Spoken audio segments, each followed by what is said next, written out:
Hi, gang, it's Adam. And Patrick.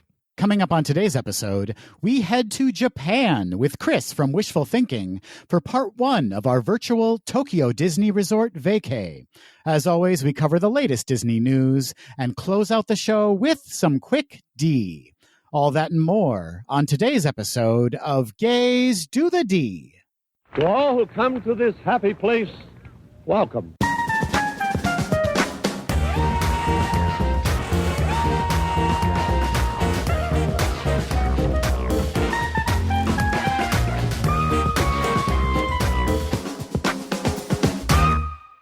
Patrick Pancakes Kazuki. I love pancakes so much.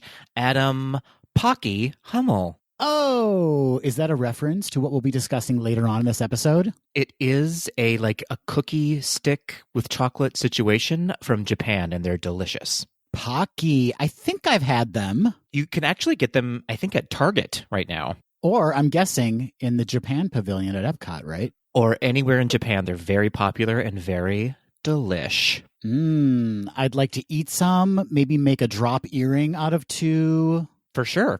They are edible and exquisite at the same time. Edible and accessible. How are you doing, Patrick? I'm great. Thanks for asking. I'm a little bit cold. It's like negative 5,000 here in Minnesota. I did a Disney Peloton ride this morning, so I'm feeling energized. Who is leading the ride? Is it a Disney character? It's Winnie the Pooh. That seems against brand for him, but I celebrate his commitment to getting fit. That's right. He's on a new journey for 2021. So it's not a Disney character? It's not a Disney character, no, but it is Disney music. Well, that sounds fantastic. And yes, it's so cold here. You know, as much as we celebrate our Canadian Tweedles, Patrick, I'm just going to say, damn you all for sending that cold air shooting down from Canada. We just can't escape it lately. Super rude. It's super rude. And my dogs are depressed right now because they can't be outside for more than 13 seconds without freezing. Oh, I know.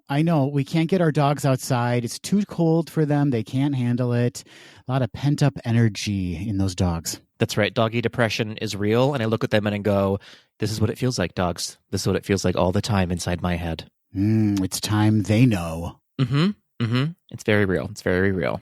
But aside from the cold, Adam, how are you doing? Fantastic. Thank you so much. Yes, we are cooped up. But you know what? If we're going to be cooped up, Patrick, let's have a nice Disney conversation and bring in one of our favorite guests to lead us through a kind of virtual tour of Tokyo Disney Resort. I love it. I'm very excited. Always a pleasure to talk to Chris from Wishful Thinking. That is coming up later in the episode. But first, Adam, I have to talk about the Princess Half Marathon weekend that's coming up. Everyone's super excited about it. Of course, it's virtual again this year, but my costume came in the mail this week, and I'm very excited to wear it. Fantastic. I'm assuming you're spending all of your evenings this week then bedazzling it, you're beading it, you are adding those stones to make it that much more fabulous? Well, you just set me up for failure because I'll be doing none of those things. So everyone's going to be expecting greatness and seeing tragedy. I don't think so. I bet you'll look fantastic in whatever you wear. Thank you so much. Yes, of course. And is there a tiara involved? There's not a tiara. I'm not going to be a princess, but I'm going to be a princess sidekick is what I'll say. I love it. I love everything about it. I can't wait to see the pics you're going to post. So excited. And Tweedles out there, if you're interested, Kale from the Steamboat Willies on Instagram and I are going to do another Instagram live trivia night to kick off the weekend. So check out Instagram for more information on that. Check it out, everybody. It's disappointing that you can't be together, but you can also be together. You know, you're just finding a different way to be together this year for the Princess Half Marathon. That's right, as per usual in COVID times. Well, Patrick, before we get into some feedback from last week's episode where we talked about our Fab 5 Disney Dreamboats, let's have a little chat about some Dreamboats we got to witness last week because the Falcon and the Winter Soldier trailer premiered. Patrick, give me all of your thoughts. Boy, oh boy, that trailer dropped and so did a few other things. You know what I mean? You know what I'm saying? Oh my. What? No, I don't know what you mean. What? Okay, just use your imagination, everybody. But boy, what a great trailer. I am so excited for this show. Yeah, I mean, I don't even care about the plot. Just have two handsome guys running around doing action sequences, and I'm there for it. All about it. Bucky, boy, I can't get enough of that Bucky. If it's half as good as WandaVision is right now, for me anyways, this is going to be an amazing show. WandaVision, so fantastic. And I'm super excited to see this. Kind of like a, opposites kind of adventure series, kind of funny / actiony, kind of like, that's my shield. No, that's my shield. It's like a buddy cop bromance situation. I like that bromance element. Into it, very excited. Very, very exciting. We have a bit of a wait before it comes out, but it'll be here before we know it. Everybody, The Falcon and the Winter Soldier, we're into it. How you feeling about it? Let us know. Super into it.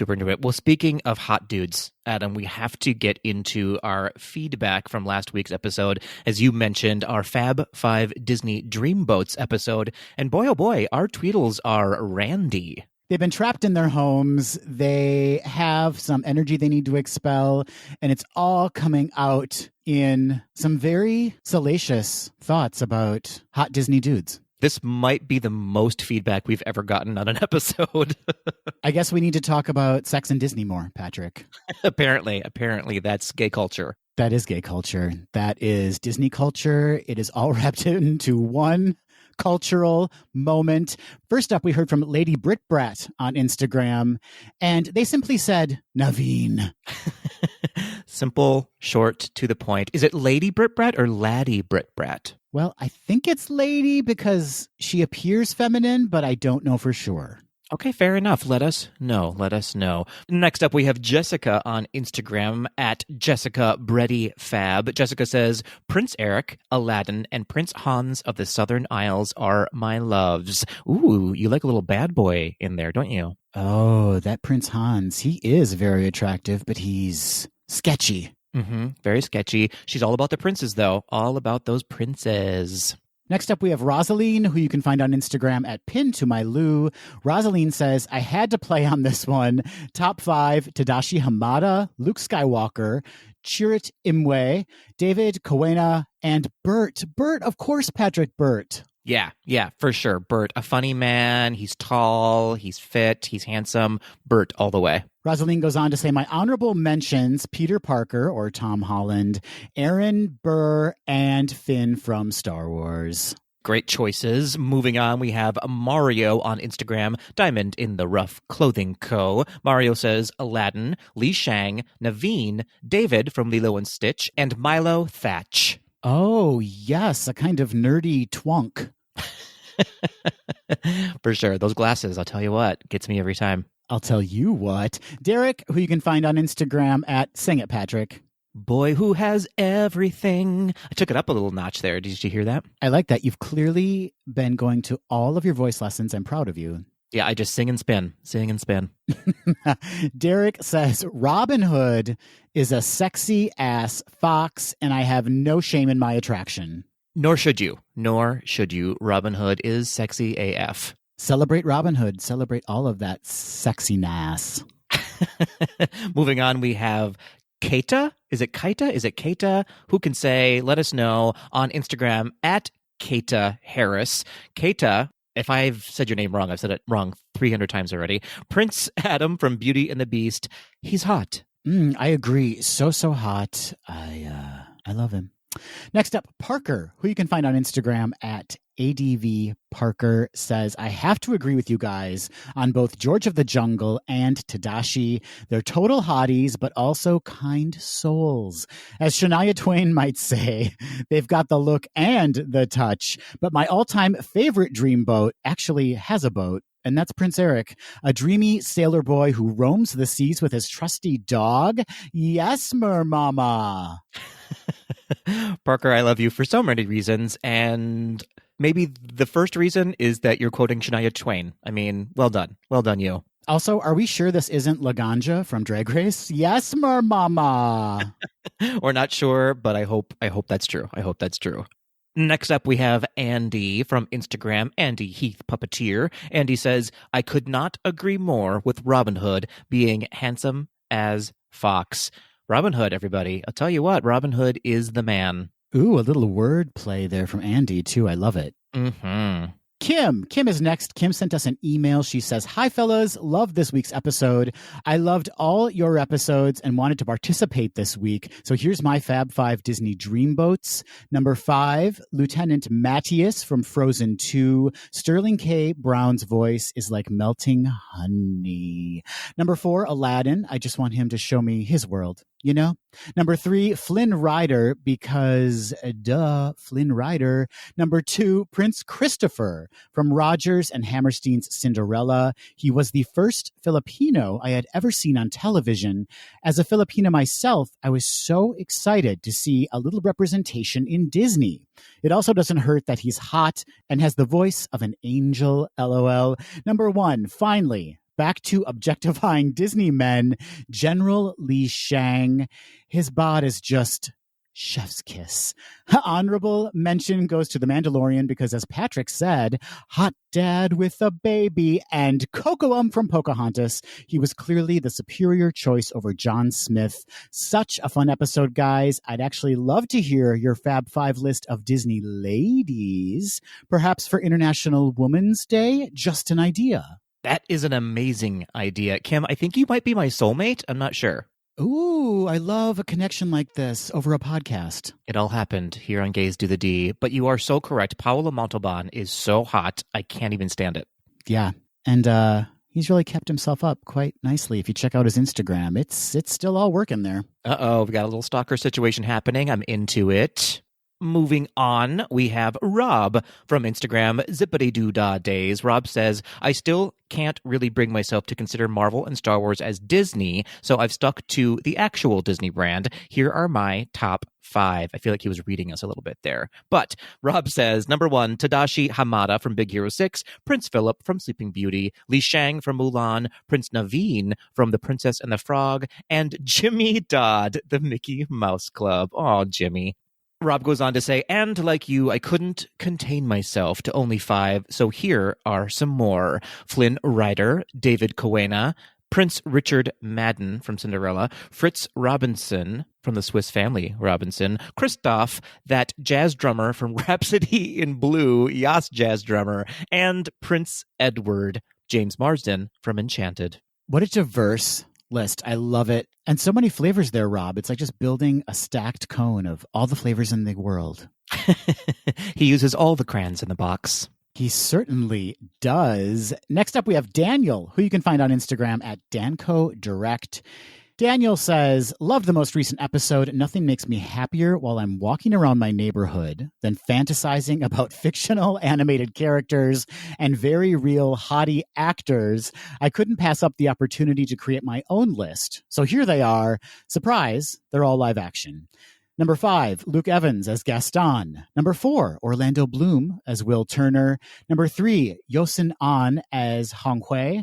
Number 2, Oscar Isaac as Poe. And number 1, Mina Masood as Aladdin. Oh, great choice. Excellent choice. Those parachute pants towards the end, delicious.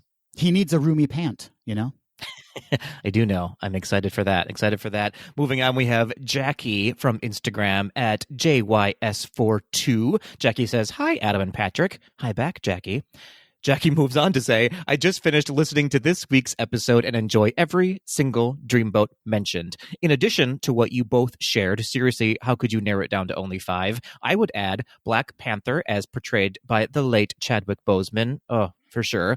Kovu, yes, from Lion King 2, serving up all the Simba sexiness with a touch of that whole bad boy/rebel vibe.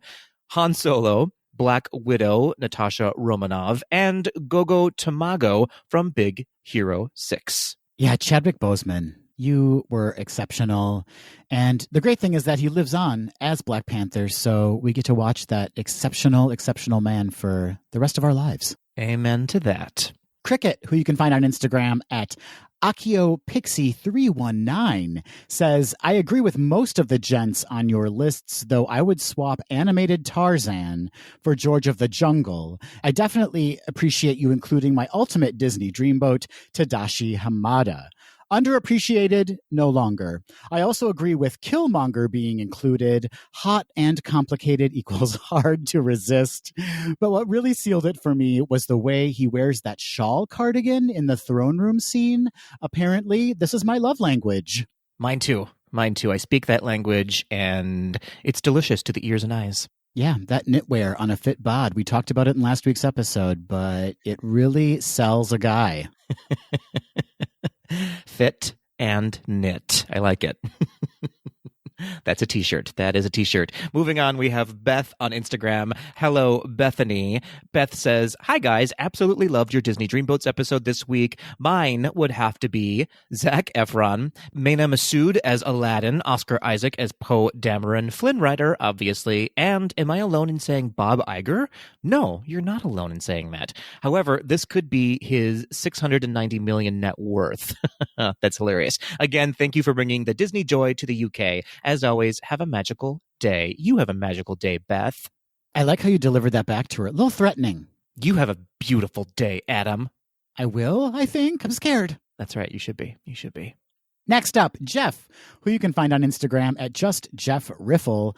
Jeff says, number 5, Cassian Andor from Rogue One. Number 4, Prince Naveen from The Princess and the Frog. Number 3, Tadashi Hamada from Big Hero 6. Number 2, Indiana Jones, specifically from Temple of Doom. And Jeff, we know why you chose Temple of Doom. A lot of shirtless action in that movie. And number 1, Will Turner from Pirates of the Caribbean. Jeff couldn't stop himself. He chose a bonus 5 for shits and giggles and a little kink, Patrick. I guess I have to use that edit button again. Number 5, Maui from Moana. Number 4, K2SO from Rogue One. Number 3, Chief Bogo from Zootopia. Number 2, Mando, The Mandalorian, Mask On, of course. And his number 1 choice for a little kink is Deadpool. Oh, interesting. But fair enough. It's Ryan Reynolds any way you paint it, and Ryan Reynolds is something to look at. That's right, and that suit is basically painted on him. Thank you, costumer. Thank you, costume designers everywhere. And moving on, last but not least, Adam, we have Auntie Myrna emailing us saying, can I just say, listening to your last podcast, I had the same type of stupid grin from when I had read 50 Shades of Grey. Do not judge me for said reading material. No judgment needed. 2012 was a weird year. Get over it. Adam, I was unaware of Daniel Henney, and Henney, he is fine. Top-notch choice. Patrick, the moment you started talking about Captain America and giving specific scenes, my lady bits got a heartbeat. Oh, that's not appropriate. I have an unhealthy attraction to men in white fitted tees, and child mama needed a moment in time. I think that is why I'm very partial to Prince Eric. He has the white shirt and he loves his goofy dog, and the voice actor is also pleasing on the eyeballs. Any hoot and a boot, Canada loves you. I'm so grateful to hear your beautiful voices each week and have the room filled with hope and happiness. XOXO. Oh, Auntie Myrna, you speak the truth. You know, Prince Eric is just so popular. He really has shaped the hearts and minds of a generation, hasn't he? He has. He's also shaped his body to perfection. Great job, Prince Eric. It's all that sailing with all those men on that boat. Not a woman to be seen. So much semen. So much. Just so much. Well, thank you, everyone, all of you. That was incredible, an incredible amount of feedback we just kind of blew through, but we really appreciate you sending us your thoughts and your choices for Fab 5 Dreamboats. Loved it.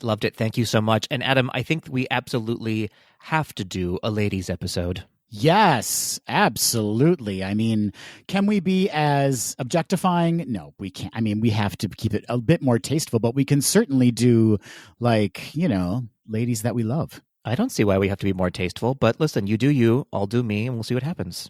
Great point. It's just going to be nasty. Nasty ladies. Well, let's move on, Adam, because the room is too hot. Let's cool things down a little bit with some This Week in Disney history. What do you say? I love this idea. What are we learning about this week? So many delicious items on tap. We have 17 years ago, Adam, on February 18th, 2004, after 14 years of negotiations, Disney acquired the Muppets from the Jim Henson Company for $75 million. The acquisition consisted of the Muppets and most of their film and television library, as well as the Bear in the Big Blue House television series. I did not know he came with them.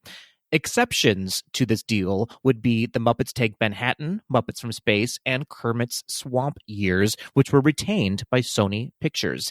And interestingly, as part of the acquisition, the term Muppet became a legal trademark of Disney and is now licensed to the Jim Henson Company to be used along with the Sesame Street Workshop and archival footage of Kermit the Frog. Oh, so interesting. I guess I didn't know that certain properties within the Muppet Cinematic Universe, also known as the MCU, did not kind of carry over with the deal that Disney made. That's right. Yeah, some of them stayed with the Jim Henson Company or were already previously purchased by other companies, so they couldn't be tied into this deal.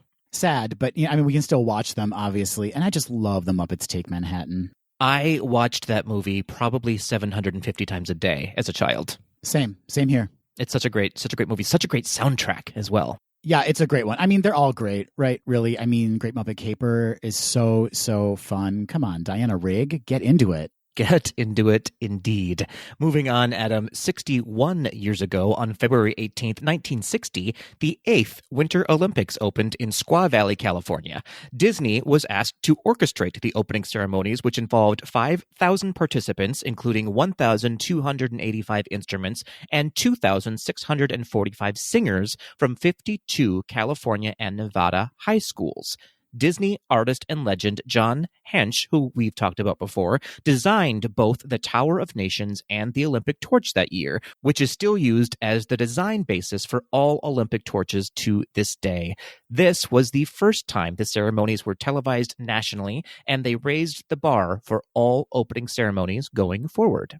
Yes, we really have to celebrate this moment in Olympic history, but also in Disney history, because this was the starting point. This was like the spark for all opening ceremonies going forward. Now we have these giant spectacles, and we really do have John Hench to thank for kind of igniting that initial ceremony. For sure, Disney sort of brought their nighttime spectacularness to the Olympics. Makes sense, right? If anyone's known for their showmanship, their showpersonship, it's Disney. So Disney and the Olympics just seemed like a natural fit. It just makes sense. It just makes sense. Well, last but not least on our list, Adam, we have to mention 117 years ago, on February 16th, 1904, actor James Baskett was born in Indianapolis, Indiana.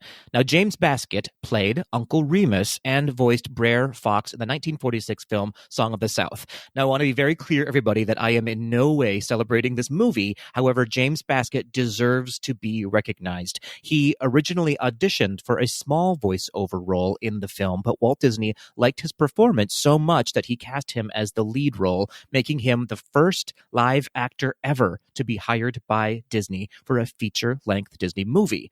Baskett did not attend the film's premiere because it premiered in Atlanta, Georgia, which at the time was racially segregated, so he was unable to attend his own movie. Ugh, disgusting. Yeah, a real tragedy for sure. Though Disney petitioned for Baskett to be nominated for an Academy Award, saying he was the best actor to be discovered in years, he was passed over that year. In 1948, however, he was given an honorary Oscar for his work on the film, making him the first ever African-American male actor to receive an Academy Award. A few months later, tragically, James Baskett passed away from heart failure at the very young age of 44. So as I said, it's incredibly important that we recognize and remember James Baskett for his contributions to the world. And in my opinion, it's a shame that because of this very problematic film, his achievements are a bit tarnished or overlooked by the community. Yeah, it's really important that we celebrate his achievements and recognize his talent. It doesn't need to be just about tying him to a film that is so problematic. It's really time to give him his due in history. Absolutely, indeed. He is not a Disney legend, and I think he needs to be. I understand that it's probably a little difficult to give him that status based on the movie that he was in, but I think it's so important in history to recognize him as a person and as an actor. Yeah, give him that legend status, Disney. There is a way you can celebrate him and not that movie. Let's see it happen. Amen. So happy birthday, James Baskett. Happy birthday, James Baskett. Happy birthday. And that, Adam and Tweedles, was This Week in Disney History. Fantastic. This Week in Disney History. I love learning each week. And now, Patrick, we are going to learn about current Disney issues by talking about Disney news. I like it. Future history. Future history. Here we come.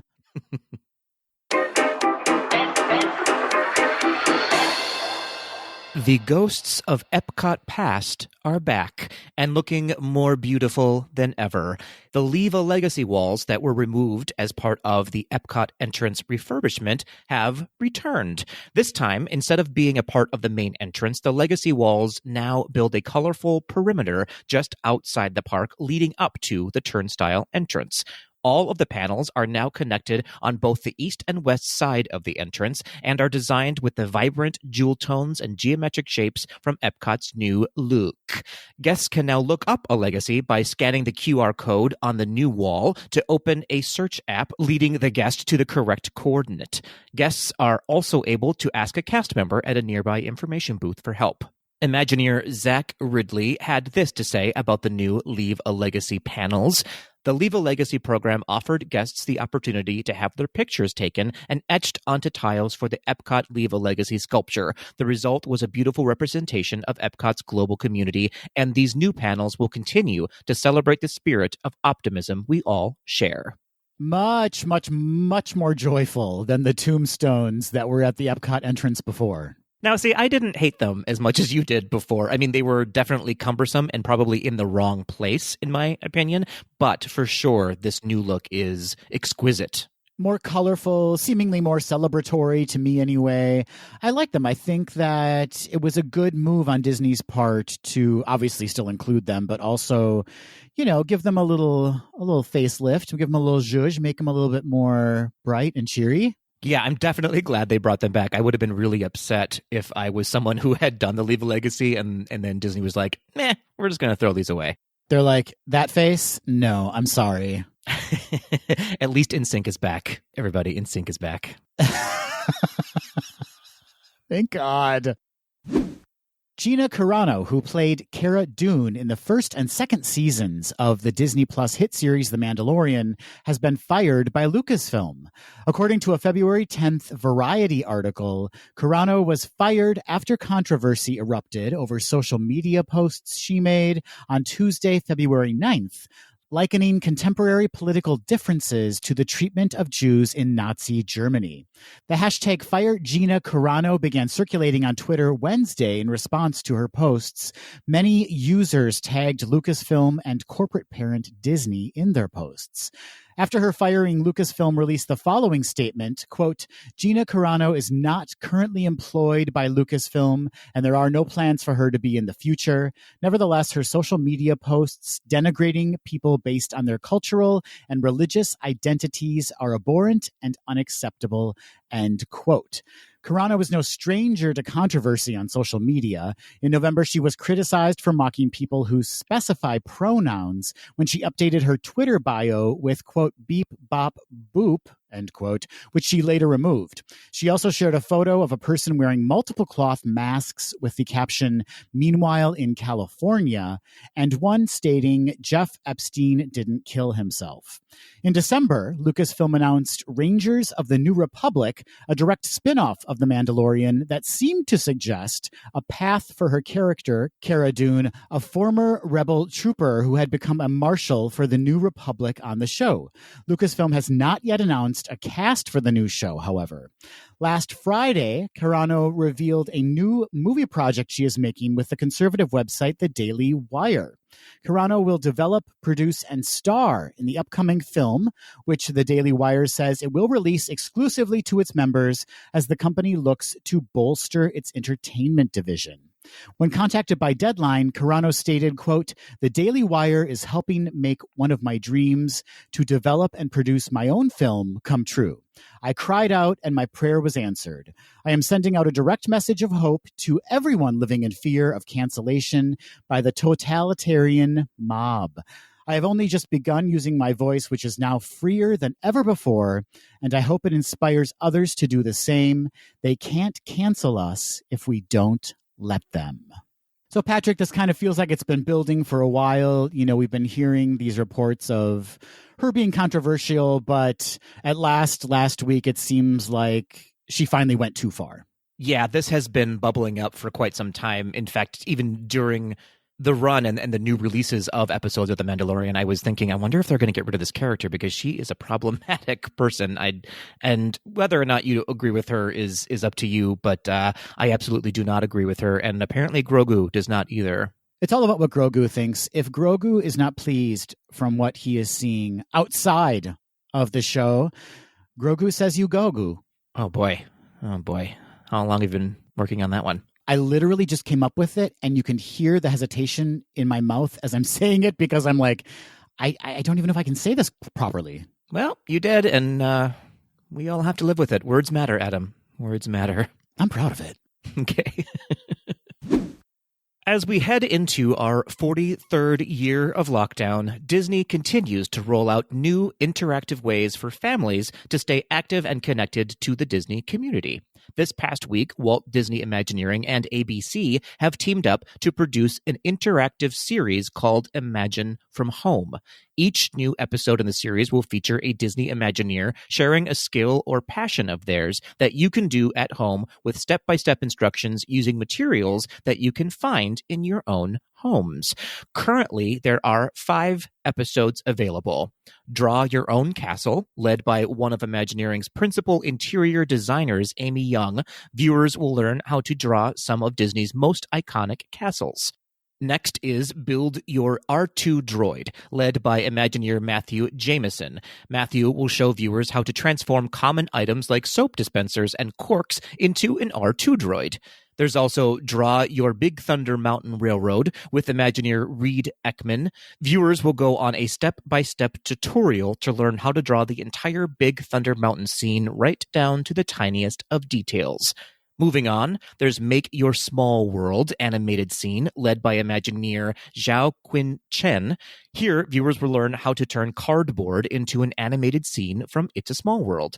And the last one is the one I'm most excited about, Make Your Castle Nightlight, with Imagineer Elizabeth Papadopoulos. Here, guests will build their own Disney castle-inspired nightlight using simple household products. All 5 episodes of Imagine from Home are available now on ABC-owned television stations' 32 connected TV apps across Android TV, Amazon Fire TV, Apple TV, Roku, and on imaginefromhome.com. I love it. Put your creativity to work. What else are you even doing with your life right now? Make a castle nightlight. Super excited about that. I'm interested to know what materials we're going to use to make a castle nightlight. I imagine like some cat litter and some dog food. Yeah, it's all about the texture, right? Absolutely. Disney is shuttering Blue Sky Studios, the $5.9 billion global grossing former 20th Century Fox animation division that during its run churned out 13 feature films, including the Ice Age franchise. A February 9th Deadline exclusive reports that the last day for Blue Sky will be in April. Around 450 Blue Sky employees will be affected, and Disney will be working with the employees at the Greenwich, Connecticut-based studio to explore other positions at other internal studios. Blue Sky's library and IP will remain part of Disney. A series based on Blue Sky's Ice Age characters is already in the works for Disney+. Through 5 movies, the Ice Age series grossed $3.2 billion at the global box office. Among Blue Sky's other notable releases are Rio, Dr. Seuss's Horton Hears a Who, Ferdinand, and the Peanuts movie. The last Blue Sky release, Spies in Disguise, was distributed by Disney in December 2019, and it didn't go so well, grossing $66 million at the domestic box office and $171 million worldwide. The hope was that the film, starring Will Smith and Tom Holland, would spur a franchise, but that simply wasn't the case, Patrick. It wasn't meant to be. So we're closing down Blue Sky and hopefully finding other roles for those animators and other employees throughout the Disney company. Turn that blue sky into a new sky. Oh, I love it. Thank you so much. Thank you so much. I imagine Spies in Disguise didn't do so well because Tom Holland was not live and shirtless. That's right. He did demand that he record his voice work shirtless, but you can't see that. Oh, I can see it. I have a camera set up, you know? Oh, my. Oh, my.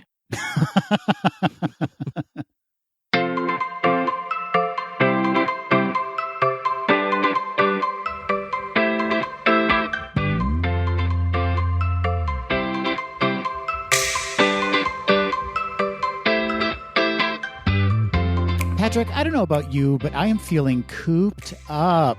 I'm feeling cooped up, cooped down, cooped left, cooped right, just cooped. You've got the coop.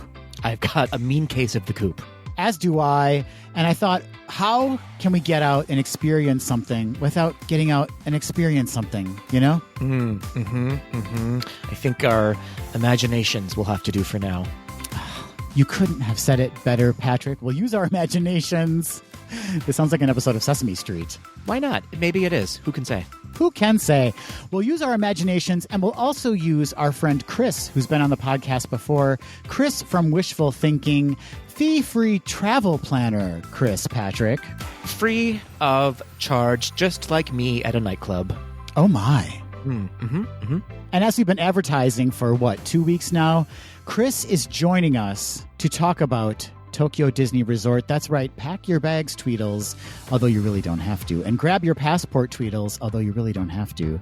Because we are heading to Tokyo Disney Resort to talk about how to plan a trip, what you can expect to experience, not only in the Disney parks there, but also in Tokyo and the surrounding areas. That's right. This is just one of 2 episodes we'll be doing. So this week, we're mostly going to be talking about Tokyo Disneyland. And then next week, we'll talk more about Tokyo Disney Sea and a little bit of the gay nightlife within Tokyo and Japan. And we should mention before we begin that everything we're going to be talking about in this week's segment and next week's segment is assuming that the world has returned to quote unquote normal, right? So the attractions and the experiences we're going to be mentioning, the means of transportation, all of it is assuming that the world is beyond the pandemic.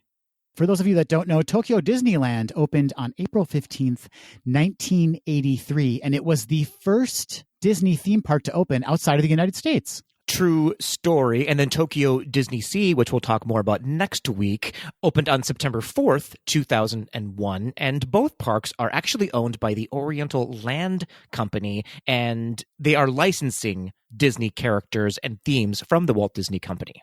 It's a very exciting time to be virtually taking a vacay, a virtual vacay, a virtual vagay, Patrick. A virtual vacation. A virtual vacation to Tokyo Disney Resort, because not only are there 2 very well-established, very beloved parks there, but there are some newer attractions that have been added recently. We know about the new Beauty and the Beast area added to Tokyo Disneyland, very exciting. And coming soon to Tokyo Disney Sea, even though we'll be talking about that next week, we have that new Fantasy Springs area, which is going to be next level. Very, very exciting. Off to Neverland.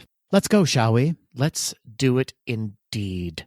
So if you haven't caught an episode where we've had Chris on before, we want to let you know Chris is a full-time authorized travel planner specializing in Disney destinations, including Walt Disney World, Disneyland, Disneyland Paris, Tokyo Disney Resort, like we'll be talking about today and next week, Disney Cruise Line, Adventures by Disney, and Aulani, a Disney resort and spa in Hawaii. So much planning, so much planning. You can find Chris on the web at wishful-thinking.com, and you can find him on Instagram and Twitter at wishful_thinking without any I's in the word thinking. So THNKNG. And I happen to know that quite a few of our Tweedles out there, Adam, have already discovered Chris and are using his services free of charge, of course. So we highly, highly recommend him. He is full of knowledge. And aside from his fabulous brain, he's just an all-around fabulous guy, a delightful person to talk to. So without further ado, Patrick, let's say you and I board a plane and take that hop, skip, and a jump over to Japan. I say, let's do it. Chris, welcome back to the podcast. You guys, the fact that we're finally able to see each other while we do this makes this extra exciting. We finally get to look into each other's eyes via Zoom. It's magical for everybody. Yes, and the fact that you can see me with my very slight Florida tan because I've been here for a few weeks. So normally if I were back in New York, I would be pasty and pale as a ghost, but I have been out in the sun just a little bit in Orlando. I love that healthy glow, Chris. So, Chris, we're so excited to have you back on the podcast. You always offer excellent advice, excellent tips for anyone planning to go to the domestic parks, which we've talked about before. But today is a very special day for Gays Do the D and for all of our Tweedles. We're going to be taking a little virtual trip today and in next week's episode to Tokyo Disney Resort. Chris, Patrick and I have been wanting to go to Tokyo Disney Resort for as long as we can remember. So it'll be nice to have you here to kind of walk us through what it's like virtually first so that all of us who want to go can be experts when we actually make the trip. Honestly, I'm just glad that you're giving me 2 whole episodes to talk about this because as you are going to very soon see, I am incredibly enthusiastic about the Tokyo parks. I've had the chance to go 4 times and I would gladly go back tomorrow if I could. I genuinely think that they are the best Disney theme parks on the entire planet. Well, that's what we hear. A lot of our questions from our Tweedles out there were surrounding that of what is the best Disney park. Is it, in fact, the Tokyo Disney parks? Because everybody seems to have that opinion. So you give us a great segue right into it. Let's just kick it off right now. Why, Chris, are the Tokyo parks the best?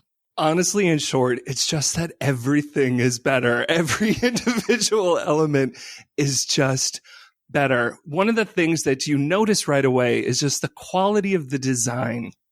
The Imagineers really spared no expense when it came to Tokyo Disney Resort, and we're going to be talking about that, especially in our second episode.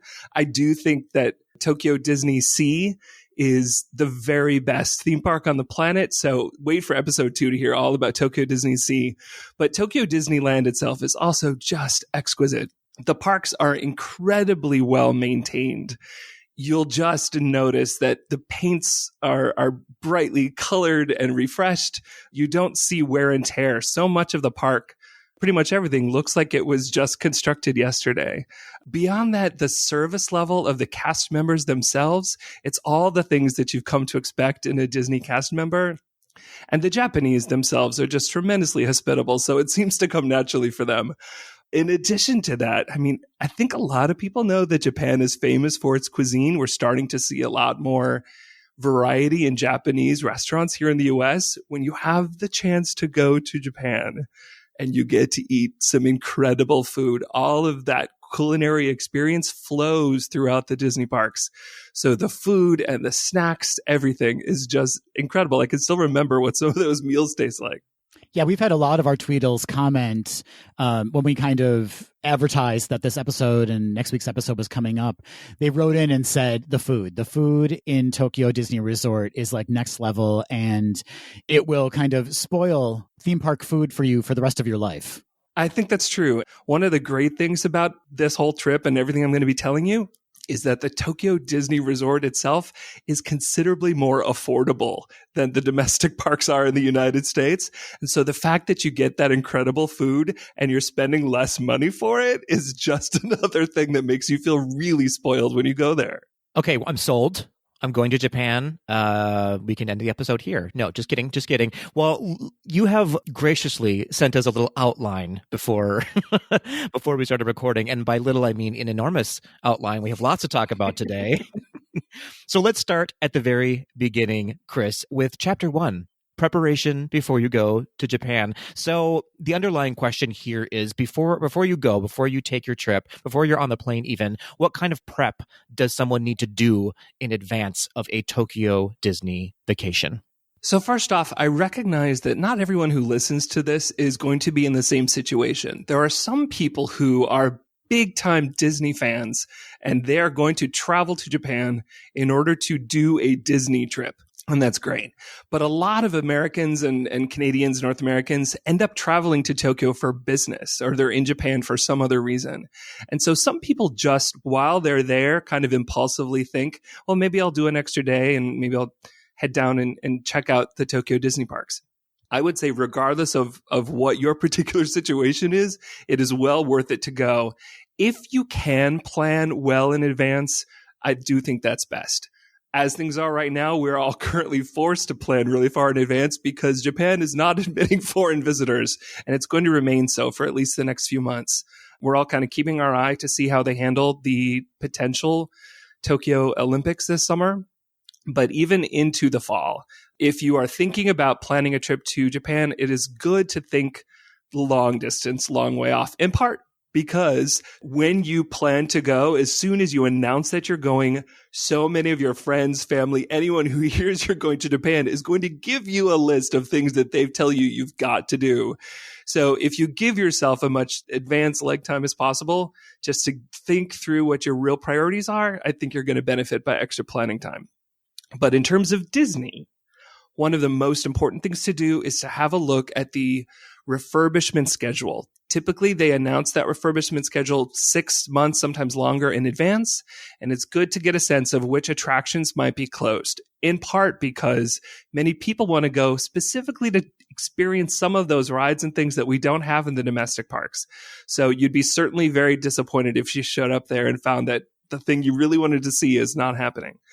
Also, I think it's important to have a look at the national holidays and the general periods that are extra busy so that you can think through when to avoid. And I've got a lot of thoughts on that. One of my biggest fears is planning a trip to go, and my kind of big attraction that I want to experience is Journey to the Center of the Earth, and I'm afraid that's going to be down, and then I'm going to be like, when am I going to be able to come back? That happened to me on one of my 4 trips. So, I mean, that can happen to any Disney visitor.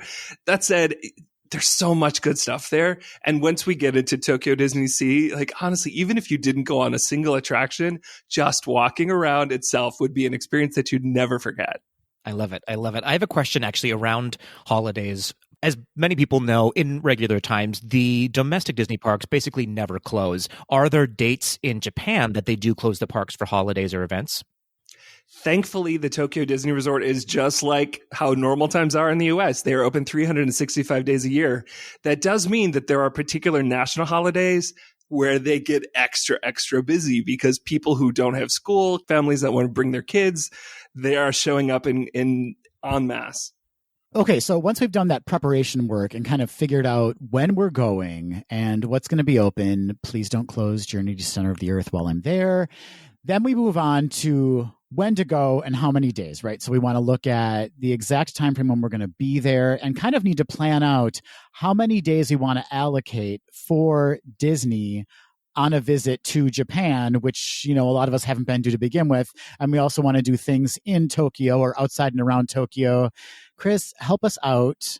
How do we even begin to think about how many days we need? So the first thing I want to advise everyone, having led many trips to Japan and brought friends and clients to Japan, you are going to get jet lag like you do not believe if you're coming from anywhere in North America. So when you first show up there, you're going to need at least 2, maybe 3 days just to get acclimated to the time zone. You will feel like you're walking in a dream, like you're a zombie in the middle of the day. I can't even explain it. For that reason, I typically recommend that people plan to do some sightseeing in Tokyo for a few days first, before they visit the Disney parks, especially if you're a big Disney fan and that's your big reason for going. Imagine that you're going to have a few days in Tokyo. I do think that you probably need at least 3 days in Tokyo proper. I'll get into some sites that I recommend for that. And then in terms of your days at Tokyo Disney, if you're a big Disney fan, you're going to need at minimum 4 days. If you're not such a big Disney fan, you know, you can do 2. You can do 1 day at Disneyland and 1 day at Tokyo Disney Sea. But if you're a big Disney fan, I'd highly recommend doing 4 days. Not only that, when you have a 4-day ticket, they do permit you to start doing park hopping on day 3 and 4. So if you're a huge fan, you may want to stay longer. We'll get into some reasons why, but shoot for 4 days. So it sounds like you're recommending make this a pretty extravagant vacation then. Like take at least a week if you want to see all of Disney and then do some sightseeing on your own as well. So I do think that if you're lucky and you've been to Japan before, you may not need to spend that much extra time there. But especially if you're going as a Disney fan, there's going to be a lot of stuff you're going to want to see, and you're really going to want to savor every experience. But it's important to recognize that crowds are a real thing here, and there's big reasons for it. In part, you've got to recognize that Tokyo is the world's largest metropolis. There are 38 million people there, and a lot of them are big Disney fans. So there's a significant difference between a midweek visit versus a weekend visit. Saturdays and Sundays are just a lot busier. That's true all year round. Beyond that, there's a number of times on their calendar that it's best to avoid if you can. They've got something called Golden Week, which happens at the end of April, beginning of May. It's a national holiday, tends to be super busy. Anything between Christmas and New Year's is very busy. There's a week called Oban Week, which is another national holiday, and the timing of that does change from year to year. It's based on the lunar calendar. But the time of year you really, really want to avoid is Lunar New Year. Obviously, many Japanese celebrate Lunar New Year, but there's tons of Chinese tourists that come there every year. We happen to be taping this when Lunar New Year is happening. There's a lot of fun stuff happening, but it's kind of like the holidays in the US. It's just insane. So avoid Lunar New Year if you can. That said, there are a few other times that are really lovely to go. I happen to go during the winter, and Japan is, as a climate, not that different from North America. So they've got full on winter there. I was in Tokyo when it was snowing, and that doesn't dissuade people from going. The Japanese love to bundle up. They've got their winter coats ready to go. And so it stays busy even in the January, February months, but spring typically arrives a little earlier in Tokyo. So if you're able to go in February, March, April, that is when I really recommend. Or if you can go in the fall, also the weather can just be spectacular in the fall. If you're lucky to visit anytime from the end of March through like mid-April, you'll coincide with the blossoming of the cherry trees, and the cherry blossom festivals throughout the rest of Japan are incredible. They are a high peak tourism season, so hotel rates typically are a little more expensive. But if you're planning on including time to go to Kyoto or Osaka, cherry blossom time is one of the most popular times for a reason. There's just spectacular things to see, really cool foods. It's an entire festival. So it's a great time to go if you can. That's great to really kind of focus in and pinpoint on times we should consider visiting, not only when the crowds are lower, but also when it kind of coincides with more beautiful times of year when festivals are happening. We have a question from one of our tweetles, Chris, and this kind of goes back to what you were talking about regarding how many days you needed for a visit to Tokyo Disney Resort. And Rosaline, who you can find on Instagram at PinToMyLou, asks, my big question is not the park itself, but if you're planning a trip to Tokyo Disney, you will obviously want to visit other sites too. So what's the minimum amount of days for a trip to Japan that will include a few days at Disney? I know you can't possibly do and see everything, but how many days for those must-see sites for a first-timer? You've kind of already addressed this, but if we're going to kind of look at it more in detail, what do we want to see while we're there aside from our experience at Tokyo Disney Resort? As you already know, I am a planner, and having planned multiple trips to Japan, I've got a long list of recommendations. So one of the first things I want to do is encourage Rosaline and anyone else who's listening, please go to my website. It's wishful-thinking.com. There's something right there on the homepage where you can sign up for my Japan trip tips, but I've got a list of things that I really think you should consider seeing in Tokyo. First off, the incredible culture and history of Japan. I mean, this is an old country with far more preservation of its history and its temples than what we're accustomed to seeing in North America. So if you have the chance to see some of their ancient shrines and temples, the Meiji Shrine, the Sensoji Temple in Asakusa, they are must-sees. You've got to bring your camera and spend, at least a few hours in each. You're probably going to want to see some of the stuff you might recognize from the Japan Pavilion at Epcot if you've been to Epcot. So some of the buildings there are modeled after the Tokyo Imperial Palace. If you have a day or a half a day to make it out to Kamakura, there's some incredible temples and a gigantic Buddha, one of the world's largest Buddhas. But I think a lot of people have become familiar with some elements of Japanese culture that you're going to want to go and see and experience. Many people are familiar with anime. Some people might be familiar with the Harajuku girls and kind of some of the styles of fashion that have come out of Tokyo. So you can go and experience a lot of that stuff. You can make it to Takashita Street or Cat Street in Harajuku. There is one thing that's super touristy, but you kind of have to do it. It's called the Robot Restaurant, and it is essentially a cabaret performance where gigantic robots sing and dance for you. I think you've got to Google it. Check out a YouTube video of the Robot Restaurant. And that sounds like it'd be right up someone who loves Disney's alley, right? Like they would love the fact that they were seeing kind of a robot cabaret show. Honestly, it's just so hilarious. It's the kind of thing that's a little bit more fun if you have some drinks beforehand, but thankfully they've got a full bar. And if you show up there early, you can get your drink on before you watch the robot sing and dance for you. There's other really just incredible things. If you are fortunate enough to have seen any of the Miyazaki animated films, he's kind of their version of Walt Disney. He really has blown open the Japanese animation industry. But there's an incredible museum devoted to his work and to the work of Studio Ghibli. And you'll see a lot of those Studio Ghibli characters from Spirited Away or My Neighbor Totoro in various stores, including Kittyland, which is this incredible store devoted to all the Japanese characters. If you're unfamiliar with the concept of kawaii, it's this culture of kind of extra cute characters. And so you'll see a lot of that in some of the merchandise that you can find in and around Tokyo, but it's so much fun to see. It's at a level like you've never experienced.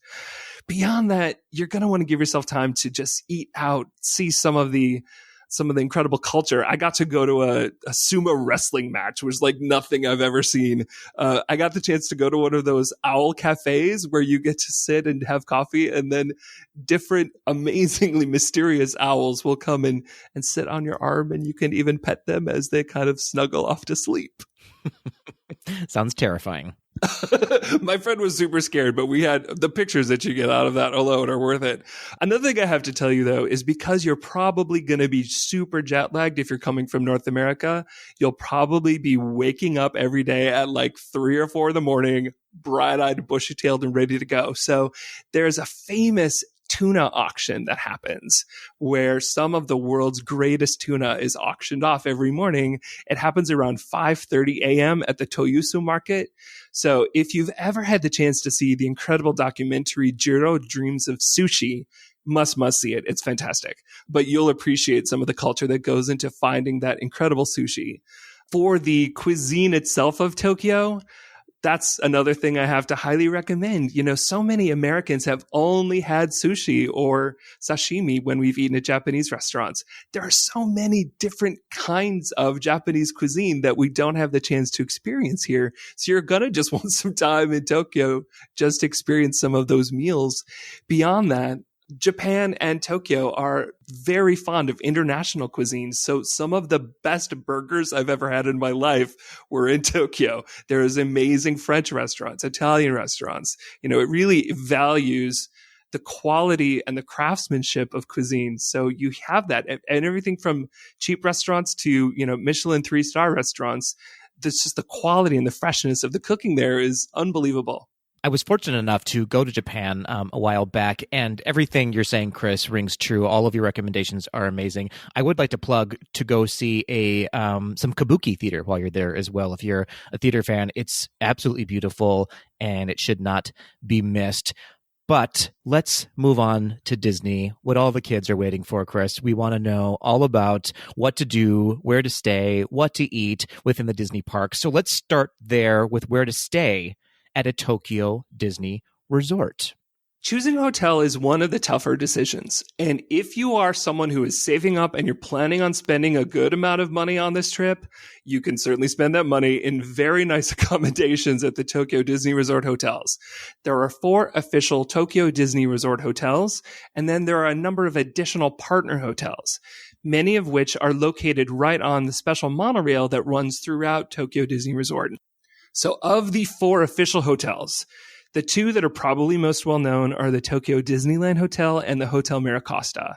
Let's talk first about the Tokyo Disneyland Hotel.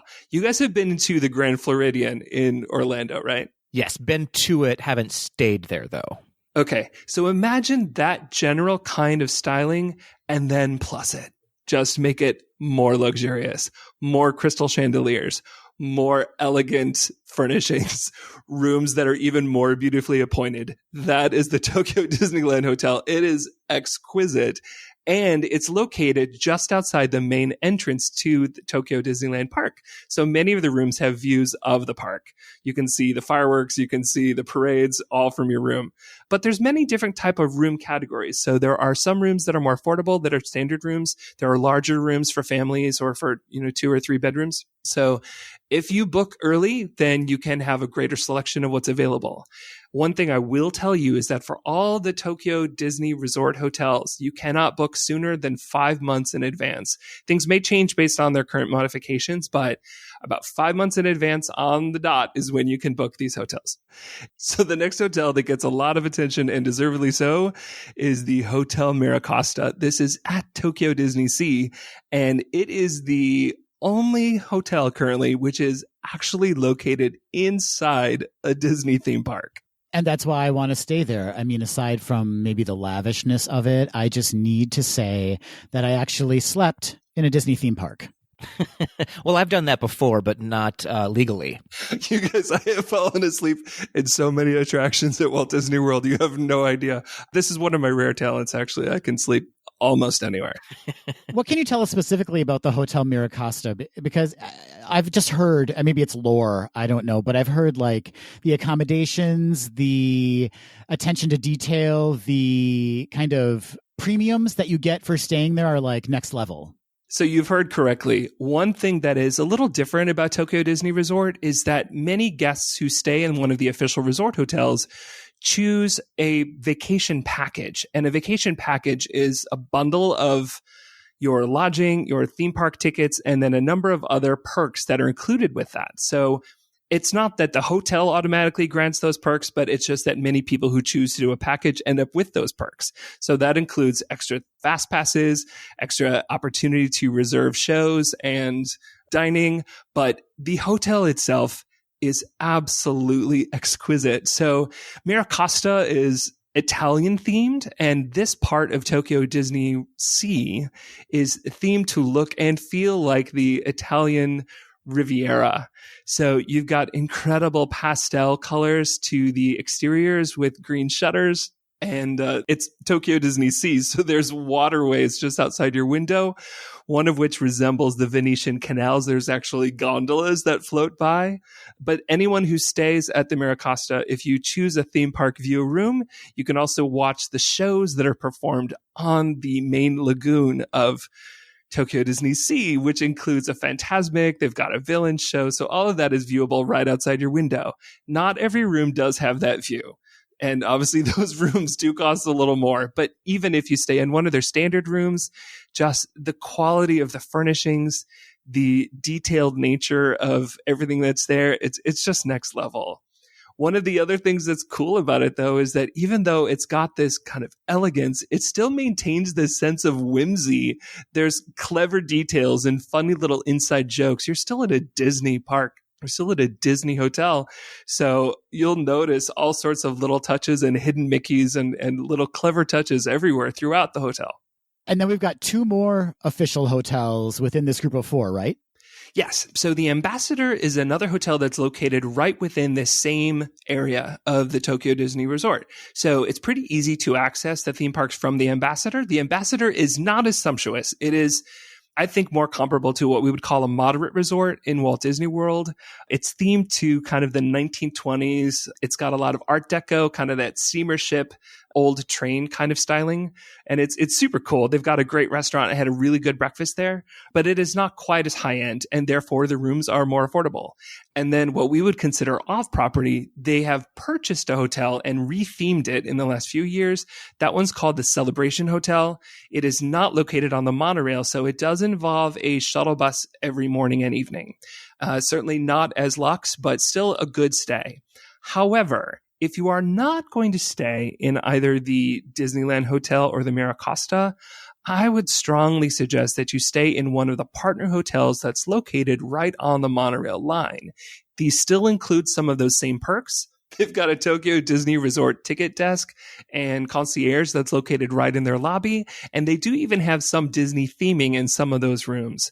And I've stayed at one of them multiple times. I loved it. It's called the Hilton Tokyo Bay. Now, this is a Hilton hotel. One of the things that's really nice about staying there is that because it's an American brand, they largely staff the front desk with employees who have previously worked for Hiltons in the United States. So almost everyone that I've spoken to there, they had studied abroad in the US, or they were Americans who were living in Japan, or they had binationality, but they were fully fluent in English and really, really helpful.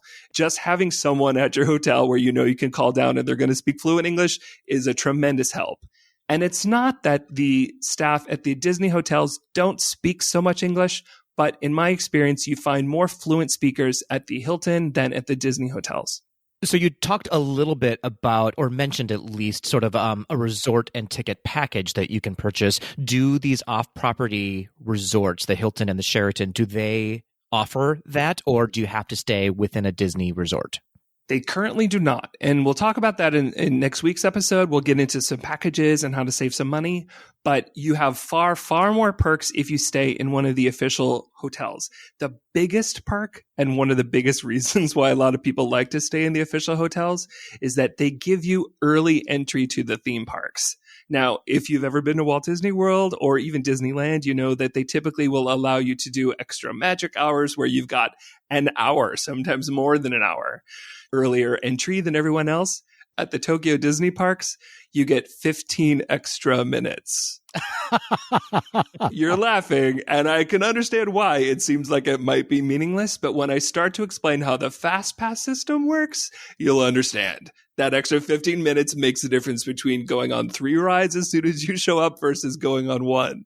All right, everyone, pay attention. Also, Chris, I just got to say, I love all these cliffhangers to next week's episode. You're really keeping our Tweedles very engaged. And just know, Tweedles, this is a 2-part series. So you have to listen to both to get all of the details. That's how it works. It's kind of like a Dynasty type moment. Tune in next week. I am old enough to remember the Who Killed JR, all right, from Dallas. Yeah, if we're one TV show, it's definitely Dynasty. I don't know Dynasty, but then who does that make me? Who am I? Dynasty was Joan Collins, right? Chris, you're the Joan Collins. Yes, bring it. A lot of big shoulder pads, a lot of big hair, a lot of 100%. Grabbing each other by the shoulders and just kind of pushing us into a fountain. But that fountain, when you're at the Miracosta, looks like it came right out of the Italian Riviera. Thank you for getting us back on track. I appreciate that. So, Chris, let's head into a park, shall we? Let's talk a little bit about Tokyo Disneyland, and specifically what's different about Tokyo Disneyland, because I think when a lot of people look at that park specifically, it looks very similar to Magic Kingdom or Disneyland at Disneyland Resort. What's different about the Tokyo version of a Magic Kingdom? And I think that this question gets right to the heart about why some folks wonder, why should you even bother to go? If they've got a theme park over at Tokyo that just looks like the Magic Kingdom or Disneyland, do we really need to get on a plane and go all the way over there? I'm going to tell you that yes, you do. In part because of the differences of what's included within that park. First off, it does look very similar.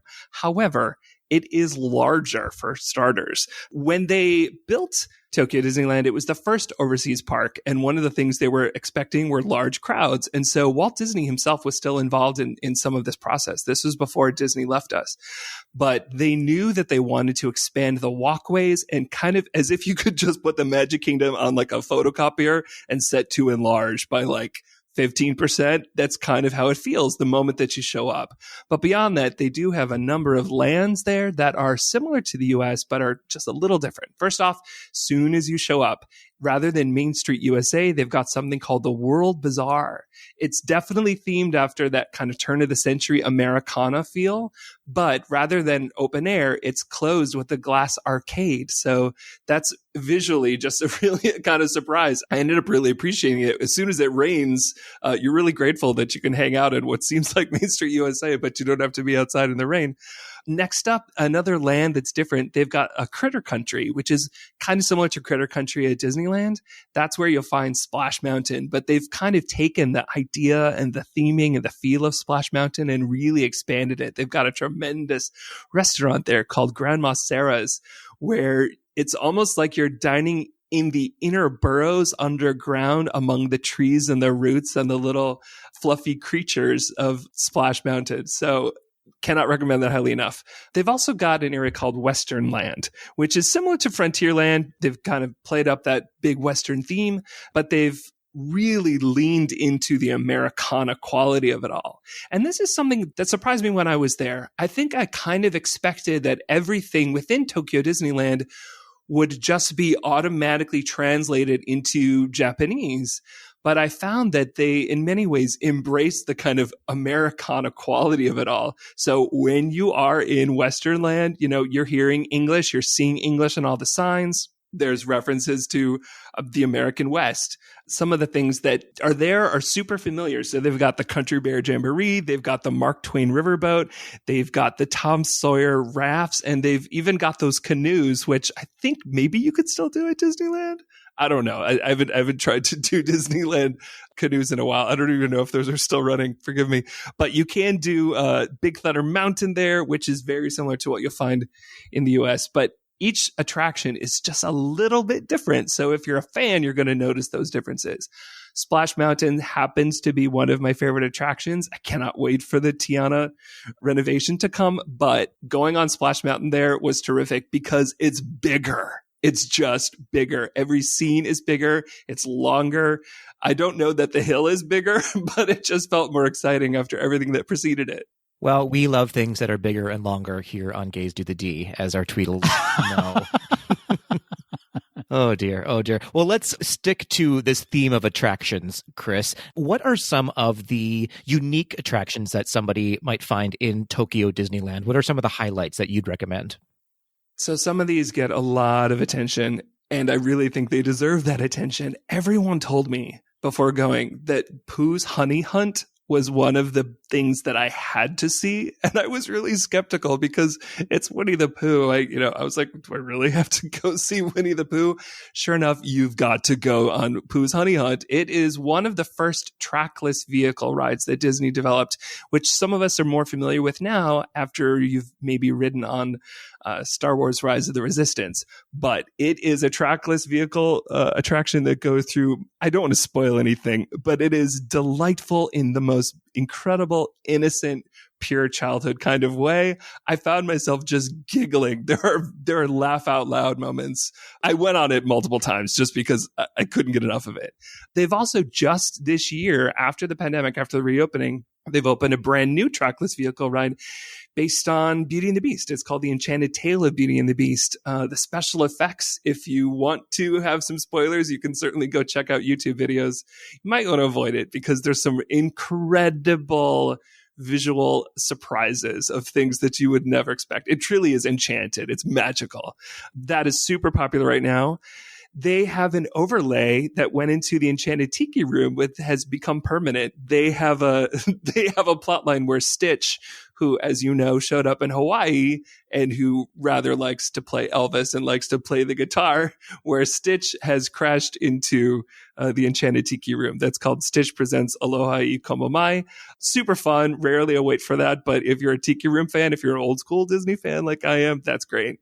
And they've also just recently added a new attraction called the Happy Ride with Baymax. This is essentially a whip spinner ride similar to Mater's Junkyard Jamboree in Disney California Adventure or Aliens Spinning Saucers in the studios in Walt Disney World. Patrick is such a fan of alien swirling saucers, he will want to immediately run to the Happy Ride with Baymax. I will slap you so hard, Adam. And Chris, you mentioned Enchanted Tale of Beauty and the Beast. And as a hardcore Beauty and the Beast fan, that movie has gotten very little attention in the domestic parks, at least not on a major scale. We have Enchanted Tales with Belle, but it deserves a dark ride. I have not watched any of the videos because I want to save it for when I make the trip, but that is a ride I am so excited to experience. And that is something that as we talk a little bit about attractions, especially once we get into Tokyo Disney Sea, we can consider this generally a spoiler-free podcast. So I might explain a little bit about the general premise of something, but I'm not going to spoil anything.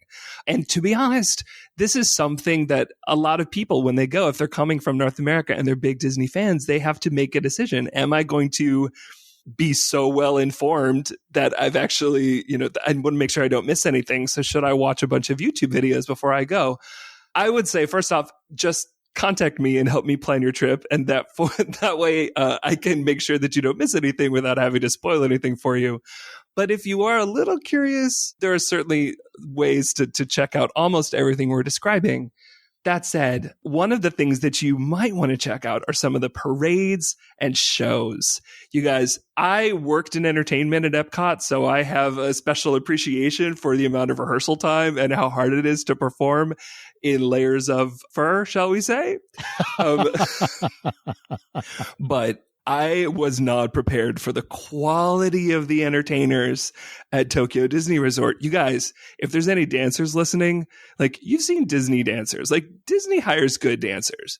But when you go to Tokyo, like, these folks are not doing single pirouettes. They're doing double pirouettes. They are doing full layouts. They are tap dancing and spinning up a storm. So the quality of the shows there is unparalleled. Same thing for the parade performers. They're just amazing. Some of those performers are cast out of the US. Others are international that are found all over the place. But seeing a show and a parade there is absolutely a must. Let's talk a little bit about language. You guys are probably curious, like, how much is language a barrier when you're experiencing these things? Oh, for sure. Yeah, absolutely. I remember when I was in Japan many, many years ago, there was a lot of English signs around. It was almost like they were accommodating an American tourist. Does that hold true for the parks as well? Absolutely. And this is something that we can get into later, but Tokyo and Japan in general are tremendously welcoming towards internationals. It is part of the culture to show hospitality. And so you see that kind of consideration just everywhere. Within the Disney park specifically, however, you do see all signs are translated in English. You can get maps in English. Everything from instructions on, where to put your stuff or where to stow your gear is always rendered in English. However, when there is an actual show with a story and a script, it is almost always performed exclusively in Japanese. So if anyone's ever been to Paris Disneyland is quite different. Actually, the Paris Disneyland shows are presented really just in a bilingual fashion where, it's terribly clever. You might have, someone might say in English to Mickey Mouse, like, "How is your day going, Mickey?" And then Mickey in French responds, "Thanks for asking how my day's going. It's going great." And so although you're only understanding possibly one of the two sides of a conversation, every show is bilingual. That is not the way things are in Tokyo. Everything is in Japanese. However, for many attractions, you can request they'll give you like a little handout that'll explain what the plot is and what the story is. Sometimes it's even beautifully themed. It becomes kind of a keepsake that you can take home with you that tells you what that is. Many of the shows are kind of a catalog of Disney songs. And so even if you don't know the lyrics in Japanese, you probably know the lyrics in English. And a lot of the shows are kind of back and forth. Some of the songs are sung in English, some are in Japanese.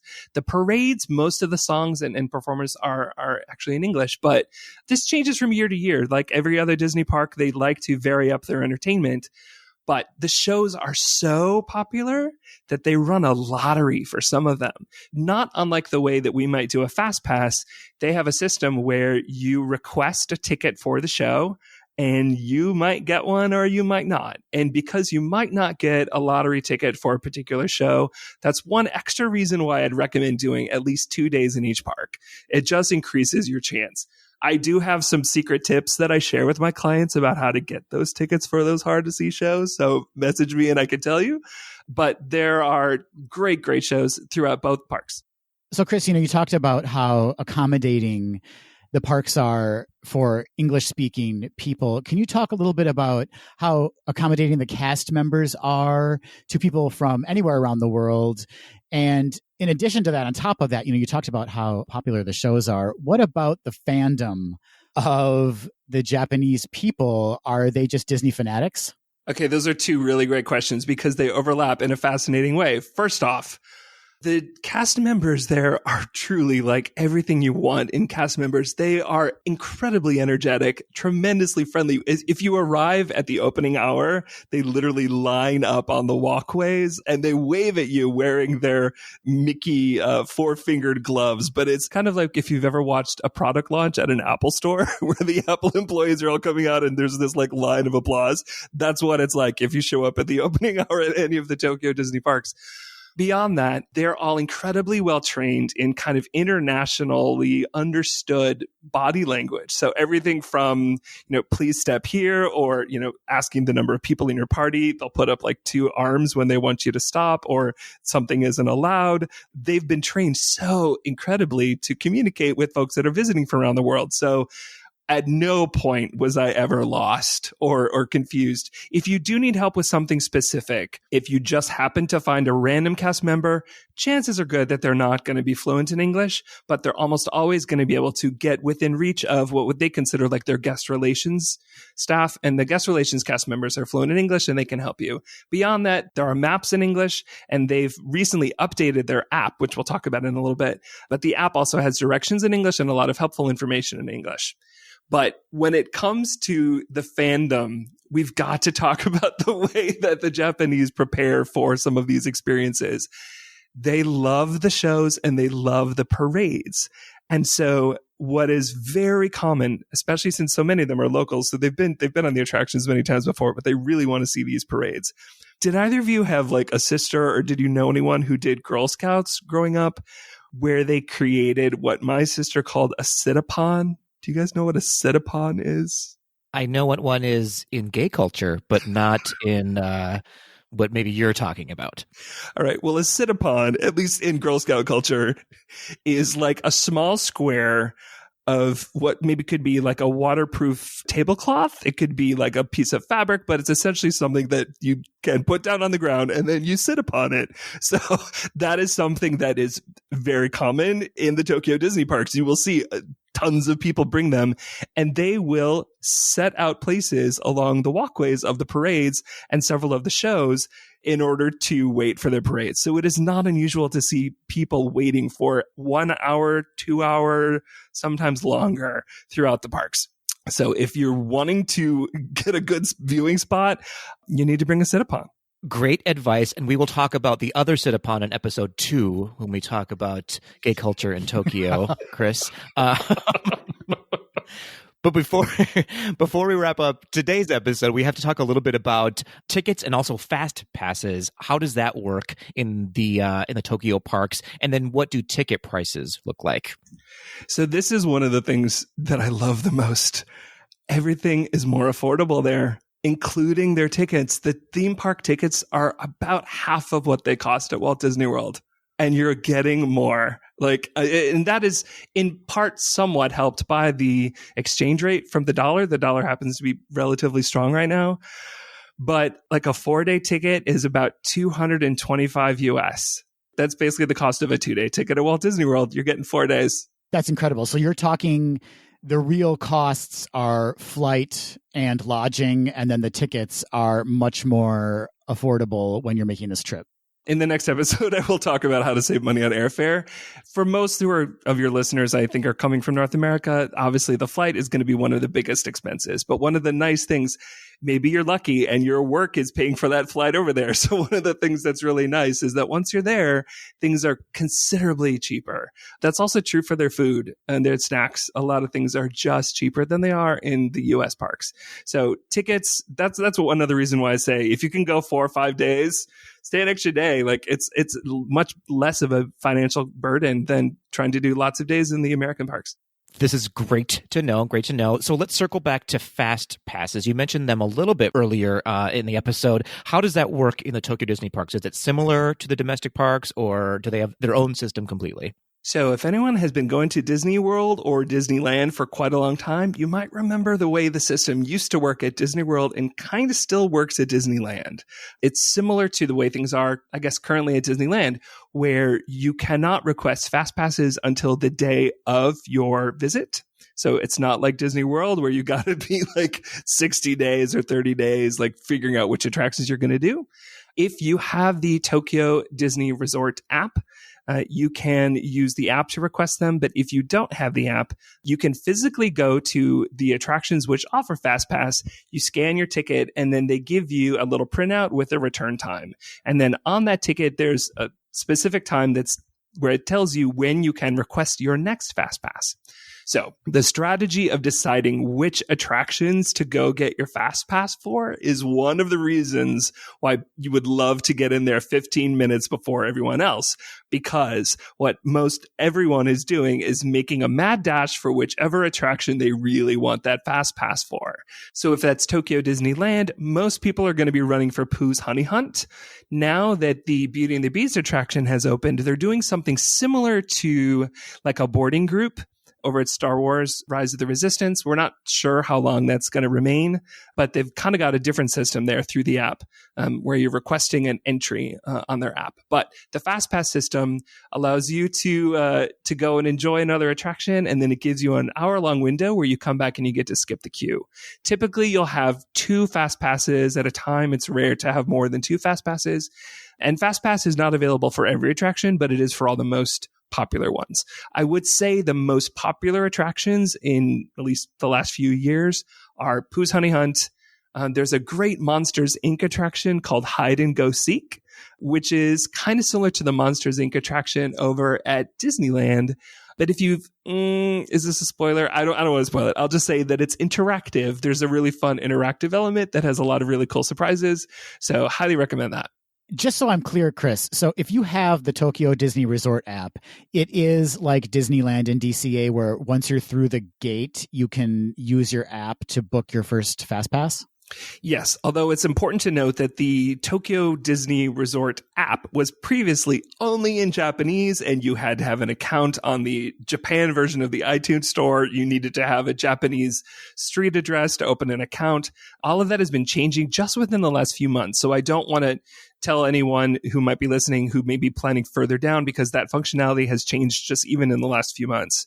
But the way things currently stand, you don't have to pay anything extra for fast passes. So it's not like at Disneyland where a max pass is a premium cost that you're paying, but you can currently use your app to request fast pass times. Got it. So there is some strategy involved when your day starts. It's not a pre-planning well in advance situation like Disney World, but more of a Disneyland situation where once you're there, it behooves you to have a little bit of a game day strategy. Yeah, but this is, I think, maybe a good place for us to kind of tie up for at least this episode. One of the best things about it is that although it's a place that draws in these very large crowds, it's not the kind of experience like what's happened in Orlando in recent years, where you have to think through every single step far in advance or else you're going to completely miss out. The park is certainly built to accommodate large crowds. So highly recommend getting there early. You're going to want to get those fast passes early, and you're going to be a little intimidated when you first arrive because the Japanese also tend to be very early. So when you see the queues waiting to go in at the start of the day, you can think, holy crap, all of Tokyo is here. Once you're into the park, though, and once the flow gets going, you'll be able to experience all the main things you really want to do. You might not get on every show, and you definitely won't get to eat at every restaurant. So multiple days are going to give you more chance to experience more of that stuff. But it does have that old school kind of charm that we used to have at Disney, where you can kind of just go where your whimsy carries you and experience things as true surprises throughout the day. All right, Chris, before we wrap up this episode, we need to talk about money. We need to know what we should expect to pay while we're visiting the resort, how much we should set aside per day, or, if there's any extra expenses we need to consider. So give us your budget. How can we plan out this trip financially? So once you're there, obviously there's many different kinds of accommodations. So you can stay in some place that's a little bit cheaper. You can certainly stay in nicer rooms. And there is a big range just within the Disney resort hotels themselves. But I would say you should plan on spending at least $200 per night on that room if you're staying anywhere around the Tokyo Disney Resort, one of the partner hotels. So let's say $100 per person if you're sharing a room, $200 a night if you're staying solo. You should plan on about $60 a day for tickets, about how the math works out. Let's say about $50 a day for meals. Maybe you could do about $30 a day for souvenirs. So add all that up and you're looking at about $250 US per day. I would say that will give you kind of a standard, comfortable experience. You can certainly go up from there, but you should expect about $250 US per day for your time that you're in the Disney area. That's bonkers. To me, $250 would get you through about an hour in Disney World. And I have friends who are going to spend that much just on the merchandise. The merchandise is another thing we're going to talk about next week. I mean, you could pack an extra suitcase, an empty suitcase, just to bring home stuff if you wanted to. And speaking of next week, Chris, we need to tease what's happening next week. Next week, in a very special episode of GDTD Goes to Tokyo Disney Resort, we're going to be talking about how to save money on airfare. We're going to be talking about which airports you want to consider flying into. We're going to talk about all the best food and snacks and merch. We're going to be talking about gay nightlife in Tokyo and why Tokyo Disney Sea is the world's best theme park. Just, a few things just for folks to think about. You guys, the fact that we've squeezed this into 2 episodes is a challenge for me. Again, I would encourage anyone to visit my website. I'm also posting some pictures of the things we've been talking about on my Instagram. So if you could tell everyone where to find me on Instagram, you'll see some of the pictures of some of these attractions that I think are must visits. Well, we're going to mention that probably 150 times during these 2 episodes, but why don't you tell them right now, Chris, where people can find you on Instagram?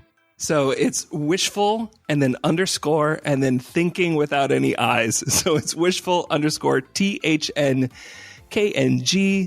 You guys, I have too many pictures. I genuinely love taking photographs. So if anything, I worry about boring people that are never going to make it to Japan. But the fact that I now have a chance to share them with at least maybe a few people who want to see it makes me happy.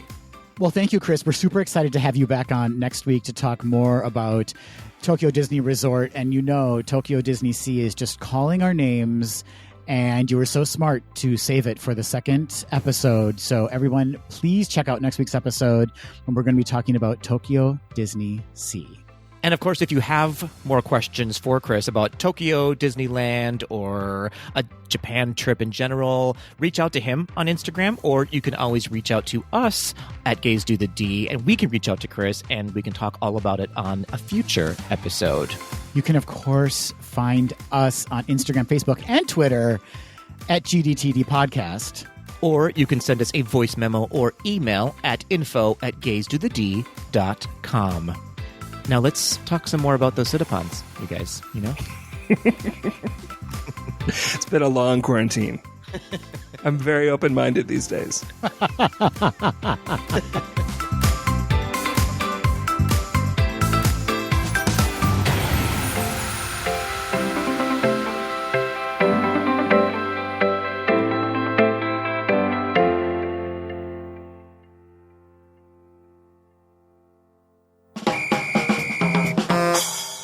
Konnichiwa, Adam.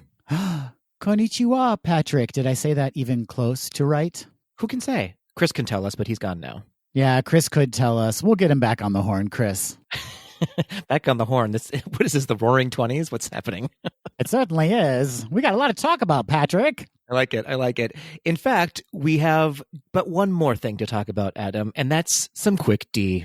So important, so crucial that we wrap up this episode with some Quick D. It's really not a complete episode without it. For those who don't know, Quick D is where Adam and I ask each other a question that we have not been privy to prior to recording, and we answer it off the cuff. Adam, are you ready for some Quick D? I am ready for some Quick D, my friend. As per usual, would you like to ask me a question first, or shall I ask you a question? Ask me a question. Adam, as you know, Vegas has been releasing some odds on who will cameo in WandaVision. I would like to know who you think might be making pop-up appearances in the new Falcon and Winter Soldier TV series. What are your hot takes, Adam? Oh, I'm so glad you asked this because I have my finger on the pulse of Marvel right now, and I know some things that no one else has really heard about. Kevin Feige and we're so close, Patrick. Fair enough. Now, I have my finger on the pulse of the Falcon and the Winter Soldier, respectively. Just giving him a physical? Just a physical. Not on the wrist, though, a different area for their pulse. But Adam, let our Tweedles know who's going to be appearing in that television series. Falcon, Winter Soldier, please turn your heads and cough. Indeed. All right, who's going to be appearing? Again, thank you for asking this. First off, Count Chocula is going to make an appearance. Oh, good. I was hoping he would. Yeah, Count Chocula. Marvel has wanted to do kind of like cross-promotional with General Mills. Is that Count Chocula? Doesn't matter. And that's how they're doing it. So Count Chocula is going to be the new head of Hydra. Of course, that chocolatey goodness known as Hydra. Yeah, in fact, they're going to be releasing a cereal called Hydros. Delicious. So it all ties together. So Count Chocula is showing up. Also making an appearance, Betty White, because how much longer does she have? Not long. And it's always been her wish to don a super tight spandex superhero uniform. And she's going to be known as the Granny. Oh, fascinating. It's always been my wish to see her in an outfit like that. That's everyone's fantasy, is it not? Betty White and tight. Oh, Patrick. Listen.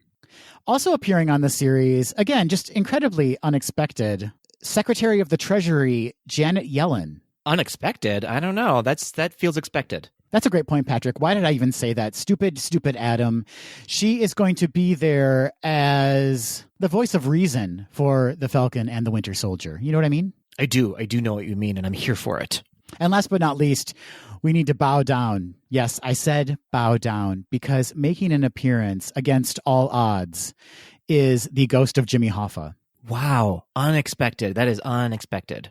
It really is, isn't it? I mean, who would have thought that Jimmy Hoffa would cross that great rainbow bridge back to the living world to make an appearance on a Marvel show on Disney+.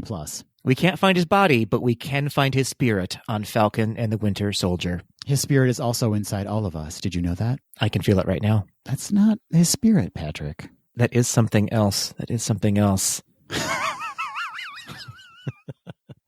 So to sum up, Count Chocula, Betty White, Janet Yellen, and Jimmy Hoffa.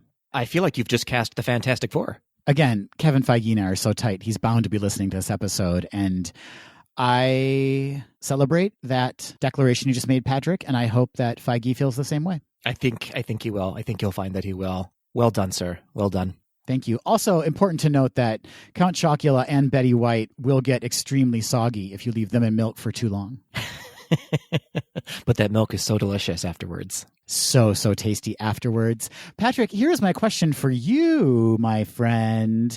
So, we've never really talked about sponsors. We've had some kind of dabbles with sponsors in the past, but we've never really locked down some official sponsors for the podcast. And if you listen to podcasts at all, you know that sponsors are everything. They often take commercial breaks in the middle of podcasts to chat up their sponsors.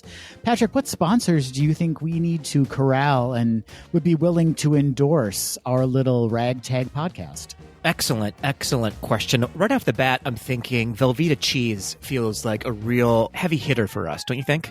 I'm absolutely agreeing with you. I want you to explain why, because I have a feeling I'm thinking it's because of the exact same reason.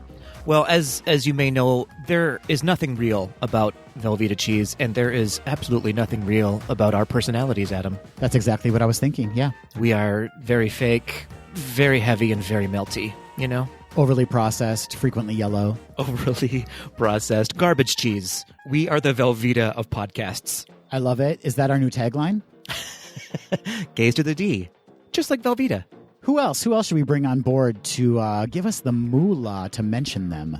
I'm thinking Bazooka Bubblegum needs to make a comeback, and why not here on Gaze to the D? Known for its long-lasting flavor. Long-lasting flavor, Bazooka Bubblegum, Gaze to the D, they both blow.